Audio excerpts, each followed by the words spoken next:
Halo guys, welcome back to Bimbel Pak Bilchen. Kali ini kita akan membahas konsep yang kita sebut sebagai gerak lurus beraturan atau kita singkat sebagai GLB.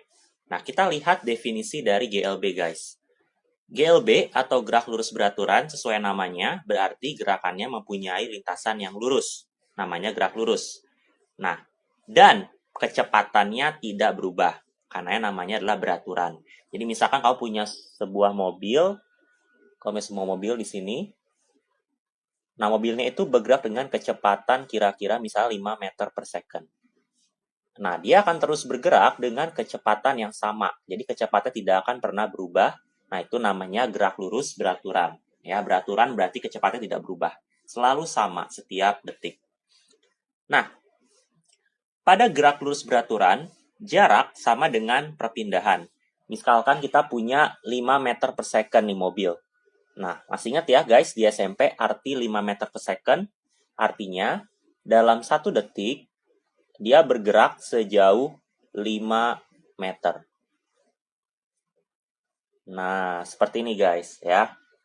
Nah, artinya jarak yang ditempuh pada lintasan lurus adalah 5 meter yang dia tempuh. Sama dengan perpindahan dia guys. Perpindahan adalah posisi akhir di sini dikurangi posisi awal. Jadi 5 meter sama aja guys ya. Nah, sebelum kita bahas mengenai rumus dari GLB, perlu kita ketahui ada perbedaan yang mendasar antara kecepatan dan kelajuan ya. Jadi di video sebelumnya saya sudah bahas mengenai perbedaan antara jarak dan perpindahan. Nah, ini berkaitan erat sama kecepatan dan kelajuan, guys. Nah, kecepatan kita bisa lihat rumusnya itu adalah perpindahan dibagi selang waktu. Jadi kita pakai perpindahan. Nah, lambang perpindahan adalah delta X, guys. Ya, di video sebelumnya sudah dibahas. Dibagi selang waktu delta T. Kelajuan, bedanya sama kecepatan adalah kalau kelajuan kita pakai jarak, guys. Ya, dibagi selang waktu, yaitu S dibagi delta T. Sehingga, karena perpindahan adalah besaran vektor, berarti kecepatan pun adalah besaran vektor. Dia punya nilai, ya, berapa kecepatannya, dan juga arah kemana kecepatannya. Kalau kelajuan, karena jarak merupakan besaran skalar, berarti dia hanya memiliki nilai saja. Ya, jadi kelajuannya berapa meter per second. Untuk kecepatan kita ukur menggunakan alat yang disebut sebagai velocitometer.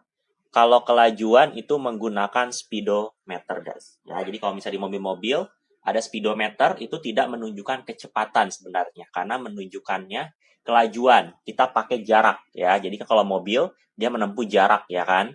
Nah, kelajuannya ya itu diukur menggunakan speedometer ya. Nah, tentu kan sudah paham mengenai konsep di SMP, misalkan saya punya tadi 5 meter per second. Apa sih artinya 5 meter per second? Artinya, dalam 1 detik, itu benda berpindah sejauh 5 meter. Berarti, dalam 2 detik, bendanya akan berpindah, logikanya 10 meter. Ya. Kalau 3 detik, logikanya berpindah sejauh 15 meter. Ya. Nah, kalau T detik, ya, berarti dia berpindah sejauh, kalau 1 detik, 5 kali 1, 2 detik, 5 kali 2, 3 detik, 5 kali 3, T detik, 5 kali T. Jadi perpindahannya kita bisa rumuskan sebagai delta X sama dengan 5-nya adalah kecepatan V dikali T. Nah, atau V sama dengan delta X dibagi T. Sama kayak rumus ini, guys. Ya. Bedanya kalau di sebelah sini nggak ada delta T, tapi biasanya T.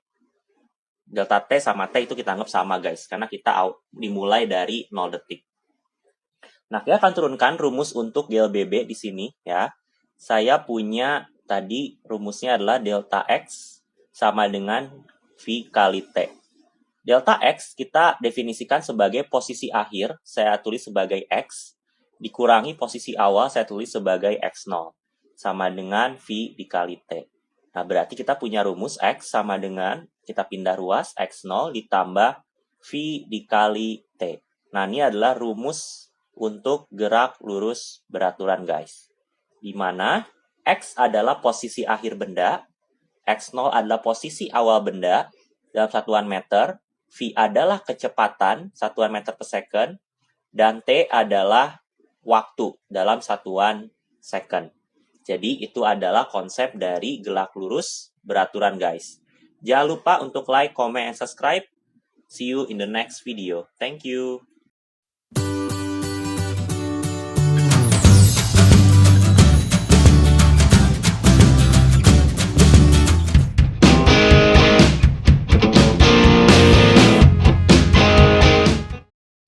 Pada tutorial sebelumnya, seekor siput bergerak lurus menuju jamur dengan kecepatan tetap. Untuk mengetahui kedudukan dari siput pada waktu tertentu, kita bisa menggunakan grafik XT atau grafik kedudukan terhadap waktu. Di mana sumbu horizontal adalah waktu dan sumbu vertikal adalah kedudukan. Selanjutnya, masukkan kedudukan siput untuk setiap waktu yang bersesuaian. Pada T sama dengan 1 menit, siput berada di koordinat 1,4. Dan seterusnya, hingga T sama dengan 6 menit. Hubungan setiap titik akan terbentuk sebuah kurva. Untuk GLB berbentuk garis lurus. Dan sebut saja sebagai XT. Nah, grafik XT ini dapat mewakili seluruh gerakan dari siput.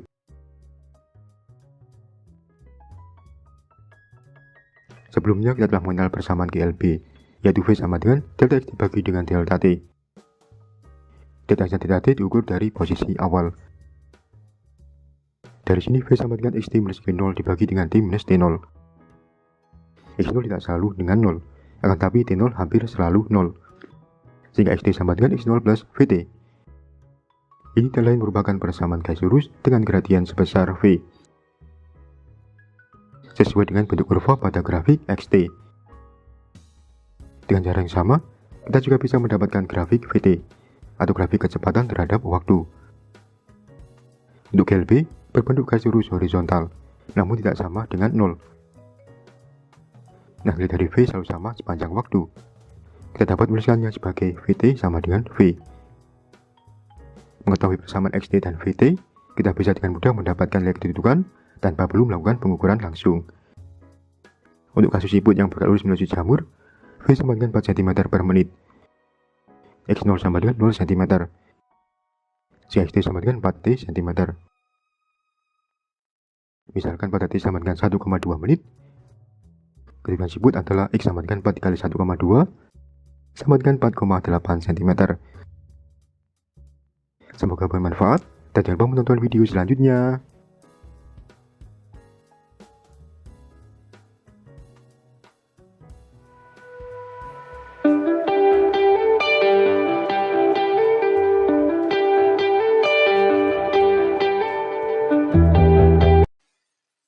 Halo guys, welcome back to Bimbel Pak Bilchen. Pada video kali ini kita akan coba menganalisis grafik GLB X versus T. Jadi posisi terhadap waktu guys. Ya, jadi posisi melawan waktu. Nah, artinya apa guys? Kalau kita punya grafik, kita ambil grafik sumbu Y dan sumbu X. Untuk sumbu Y-nya kita taruh posisi atau X dalam satuan meter dan waktu T dalam satuan second. Nah, kita tentu ingat rumus di GLB untuk rumus posisi. Rumus posisinya adalah X sama dengan X0 ditambah V0 dikali T. Nah, kita lihat di sini guys, ya ini bentuknya mirip sama persamaan linier pada matematika, yaitu Y sama dengan AX ditambah B. Nah, Y-nya adalah sumbu Y. Pada kasus ini, sumbu Y kita adalah si X.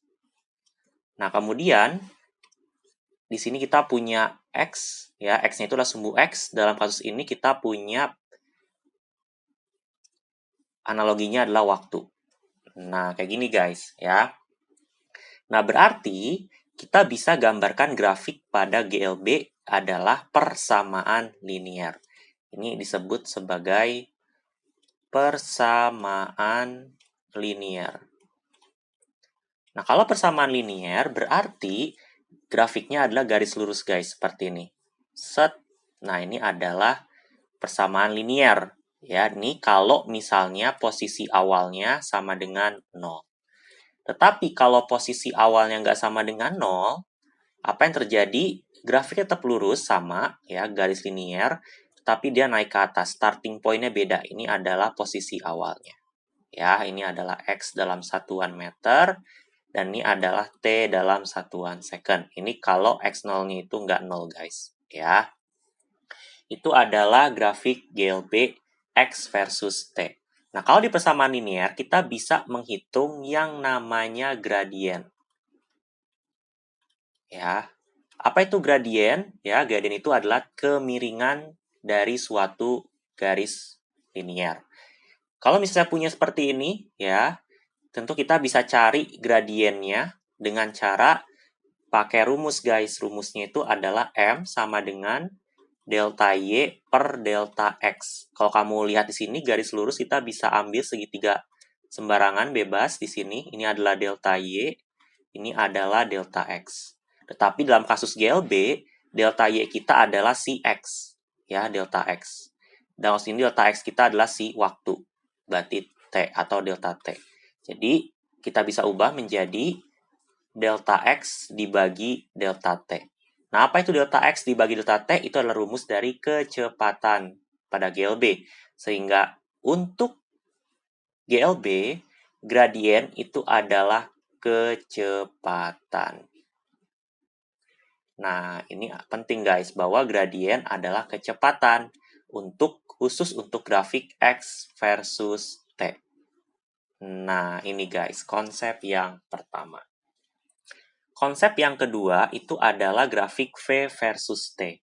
Untuk grafik V versus T itu artinya pada sumbu Y kita punya V dalam satuan meter per second dan T dalam satuan second. Pada GLB, kecepatan atau V itu konstan, guys. Nggak pernah berubah. Jadi kecepatannya konstan. Misalnya aja kecepatannya segini, guys, ya, kecepatannya segini V. Berarti grafiknya akan terus lurus seperti ini, tidak pernah berubah, nggak pernah naik, nggak pernah turun. Kecepatan selalu flat, konstan atau datar, ya. Nah, pada grafik ini kita bisa mendapatkan satu hal, yaitu adalah delta X. Kita tahu bahwa V sama dengan delta X bagi delta T, berarti delta X atau perpindahan adalah kecepatan dibagi selang waktu.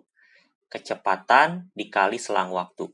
Kecepatan di sini dibagi selang waktu di sini. Berarti kayak panjang, ya, panjang kali lebar. Berarti kalau saya tarik luas di sini, nah, di sini adalah V-nya, ini adalah delta T-nya. Berarti, kalau kamu kalikan V kali delta T, kamu dapat luas dari kotak ini dong, guys. Berarti, pada grafik V versus T, ya, itu luas di bawah grafik itu sama dengan perpindahan benda. Nah, jadi ini adalah konsepnya, guys, ya. Luas bawah grafik adalah perpindahan pada GLB.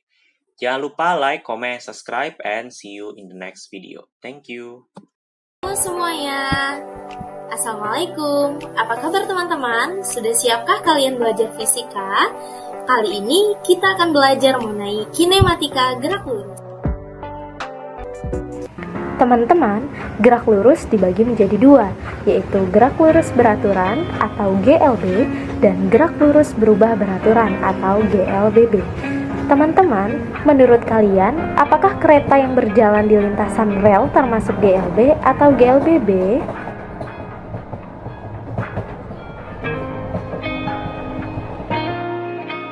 Fenomena gerak kereta api yang meluncur pada lintasan kereta api masuk ke dalam gerak lurus beraturan, karena kereta memiliki jalur yang relatif lurus sebagaimana kelajuannya.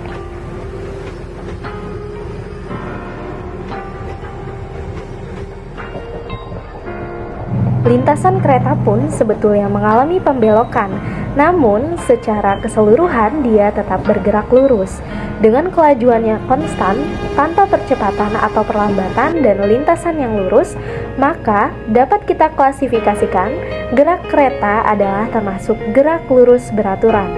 Adapun ciri-ciri sebuah benda mengalami GLB, yaitu benda berada pada sebuah lintasan yang berupa garis lurus atau masih dapat dianggap sebagai lintasan yang lurus. Yang kedua, benda bergerak dengan kecepatan dan juga kelajuan yang tetap. Yang ketiga, tidak mempunyai percepatan atau A sama dengan 0. Dan yang keempat, pada kecepatan berbanding lurus dengan perpindahan dan berbanding terbalik dengan waktu.